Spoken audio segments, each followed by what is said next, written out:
7 years ago, former Prime Minister Stephen Harper called Canada's aging population a threat to the social programs and services that Canadians cherish. He said Ottawa must increase the retirement age from 65 to 67, with those changes set to take effect after 2023. When Justin Trudeau took office, his government cancelled those plans. Now, a new report from the Canadian Institute of Actuaries thinks it's time to take another look. 3 of the major recommendations are raising the eligibility for Canada Pension Plan benefits from 65 to 67, raising the eligibility for old age supplement from 65 to 67, and deferring the age at which you have to start drawing upon your registered pension from 71 to 75. So, is it time, is it necessary for Ottawa to rethink when we should be eligible for our retirement benefits? Joining me from Ottawa is Tim Powers. Tim is Vice Chairman of Summa Strategies. In Toronto, Rubina Ahmed-Haq. She is a personal finance journalist. And Michael Hyatt, entrepreneur and investor. Welcome to you all. Thanks for having me. All right, Rubina, let me start with you. Does it make sense that we have these delays put in place now? What really makes sense is taking a look at how Canadians are saving for retirement privately. Yes, it's important to have increased CPP, to have a well-funded CPP so that everyone who retires can get that benefit. But it's not really 2 years that are going to make the difference. Really what we have to look at, are Canadians saving enough from a young age so they have enough private funds to actually fund their retirement? Because that is the major issue, that 1/3 of Canadians, according to a recent CBC poll, have absolutely nothing saved for retirement, and they're 100% dependent on these government benefits to get them through their quote-unquote golden years. So for a lot of people, your argument is they are going to need them at 65. Yes, they're going to need them to just pay their basic needs. All right. What do you think, Michael? Well, it's interesting, and I'm sure you want to live in a country where that number is going down. That would probably mean the quality of life is going down, and Canadians live longer than people in the UK and the United States. You know, I think we have to relook at how people are saving. I think Rubina's right. But overall, you know, you want that number to be going out, and people make a lot, will get less money, about 7% a year if you start actually trying to retire out earlier. And let's face it, I mean, that number was pushed there for a reason, and the actuaries are not a political movement at all. And maybe our government needs to think of some other things, like allowing us to have that TFSA a little larger, that before it was clawed back as well. Tim, what do you think? Oh, I'm all for a bigger TFSA and people saving longer. But Mike, the point was made there a moment ago about the politics of this. And the politics of this is what was so frustrating, because Justin Trudeau made the argument about moving the age back to 65 being about, well, we don't want to make people work longer, that's the wrong thing to do. It was a fallacious argument, an inaccurate argument, not attuned to the demography. The region where you and I are from, Carole, the population is aging. There are many people there who, if they aren't going to work, are going to have to use the system to help them. Many of them would like to work longer, to be able to generate tax revenue, to generate an income, to delay tapping in to the savings that they've accrued, or federal savings. This has to happen. Immigration is down. There's so many indicators that indicate it's a must that we raise the number and address what the actuaries raise. We'd be foolish not to.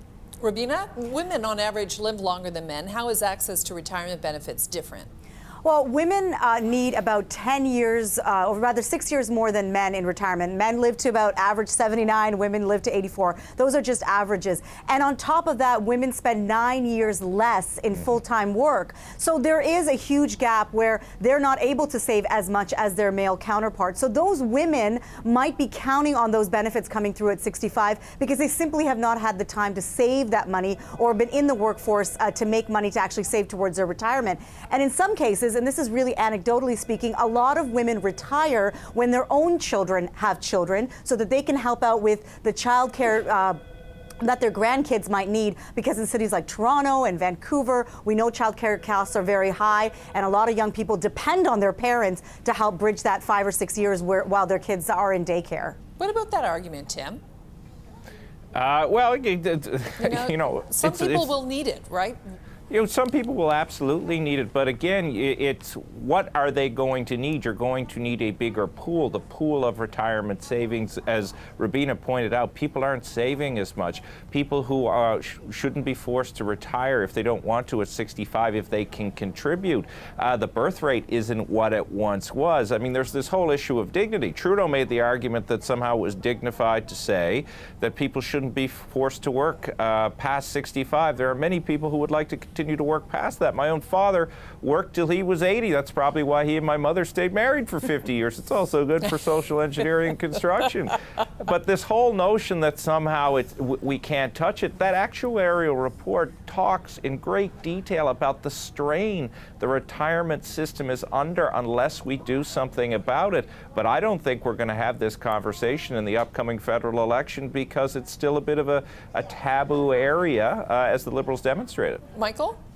It's interesting. I'm not sure a lot of Canadians know, but it's not a pension. It's a supplemental pension. It's supposed to be something that helps. I think a lot of people think, well, when I hit 65, I'll get enough money to survive, but you could not survive, certainly not in Toronto or Vancouver or Montreal, on $500 to $1,000 a month. That won't pay any rent just about anywhere. So I think this starts a lot earlier. I think we have to contribute probably a lot more to CPP or some type of pension. Maybe it's forced savings. I mean, just in general, people are bad at saving, and maybe we should have started way earlier at educating people much better on, financially, and that's a whole nother topic. But really, I mean, this is just a supplemental pension that is supposed to help out. And it's not a rich-poor thing because, at OAS, the old age security gets clawed back at a certain amount. So if you're wealthy, you don't get that anyways. Rubina? I always call the CPP a sweetener, and it should be added on top of your private savings. The problem is that many people used to depend on their workplace pension to really be the core of what they were going to get when it came to retirement income. And that, only 40% of Canadians actually have access to a workplace pension.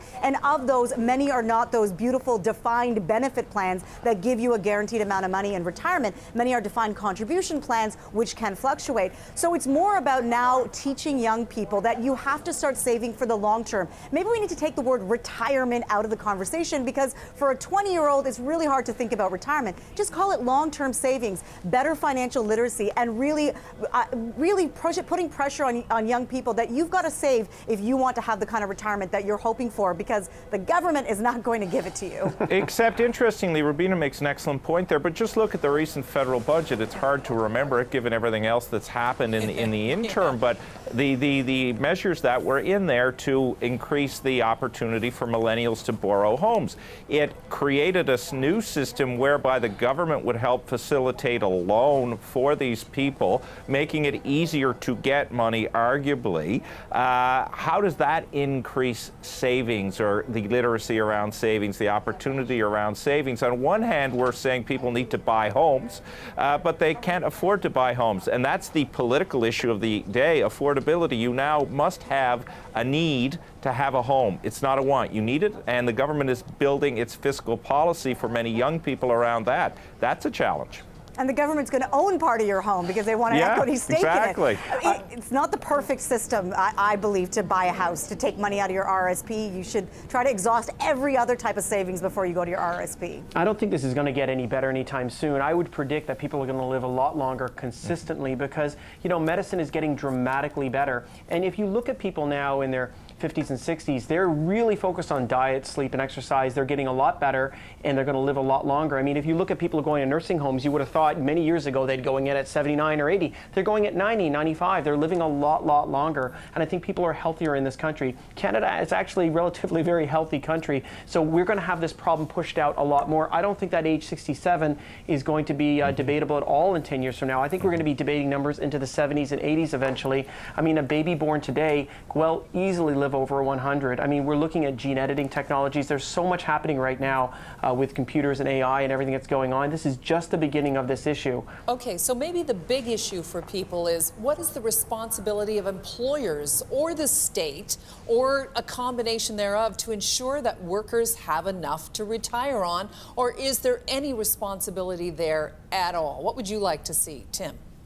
Well, I'm an employer, and we have a number of different businesses. What we try to do is create the circumstances so that our employees, and this is what our employees seem to want, that they're incentivized at the front end for the work they do immediately. That seems to be a model a lot of employers are taking. It's hard for us in a small business setting. All of our companies have under 20 people in them each to have a defined pension plan. It's not economically viable for us, but I think, and for many of our employees, so we try to create incentives at the front end and create vehicles where they can invest and have a return. Well, for example, so it's a defined contribution? Is that what you're no, talking or about? Purchase or buy into a particular business and see the value of that business inflate, and then at a certain point in time cash that in. That's one of the vehicles we use. Okay, everybody's so transitory now. Rubina, how do you handle that when people have a job here, maybe a little bit of their income is coming from there? I'm the perfect example of this. I had a full-time job at the CBC, which we know has a defined benefit plan, and I left that job because I had other aspirations. I wanted to do other things. And I think that, you know, people who are younger than me are even more likely to change jobs quite often. And so even if they get a job where it has a great workplace pension, they might not stay there long enough to actually take advantage of it. So again, going back to that education part of it, letting people know about how important it is to save in your RRSP, letting young people know how they can use the TFSA and the RRSP to their advantage by saving in the TFSA first when they're in their lower income bracket, and then as they pay more and more tax to transfer that money into an RRSP. So even just getting that message out might get more people saving. But Carole, can I just, before Michael comes in, can I touch on that one? Because, you know, again, something Harper did, and I'm not trying to be a partisan here, he had originally raised that to $10,000. Nobody would ever accuse you of that. No one would ever accuse me of that. He raised it to $10,000. It got knocked back down again because these programs are defined as being beneficial to the rich in the political lexicon. That's not entirely right. The other thing, again, look at a measure that came forward by Mr. Morneau 2 years ago, trying to rein in the ability of personal corporations, which are often vehicles for people to save money, particularly in different regions and small businesses. They wanted to reform that. So until we can change the political debate around and stop defining things that are sensible, as Rubina and Michael have described, as savings tools or retirement tools where others don't exist, we're not going to be able to move this debate forward because it's going to be rich, the 1%, and it only benefits them. Last word to you, Michael Hyatt. People are not good savers. We need to give them motivation to save. You know, it's really interesting. People talk about rich people in Toronto, but if you're a family and you have 2 parents and 2 children and you're making, I don't know, $150,000 in Toronto, you're certainly not rich. You're not bathing in Evian water. You're just kind of getting by. You know, you're not doing that well in the city. Same in Vancouver and a lot of other cities. And I think these people, this kind of an awkward middle class really needs a lot of help here with these TFSAs. And I think that people should know that CPP is incredibly well run and doing very well. Last year, I think it was up another 11%, $40 billion. Unlike the system in the US, which literally has no money in Social Security, we've done a very, very good job. I think what we're seeing, though, is that we have to relook at how CPP actually works now because the generational change and everything that's happened, and probably we can figure out some things for, you know, more transient workers. Yeah, carrying but Carole, your pension can I just say this? Very quickly. Michael's made my night because he said 50 is the new 15. Thanks, Michael. I feel 15 again. I don't need to save anything. Rubina Ahmed-Haq, Michael Hyatt, and Tim Powers, thank you all for your insights tonight. Sure. Thank you. Cheers.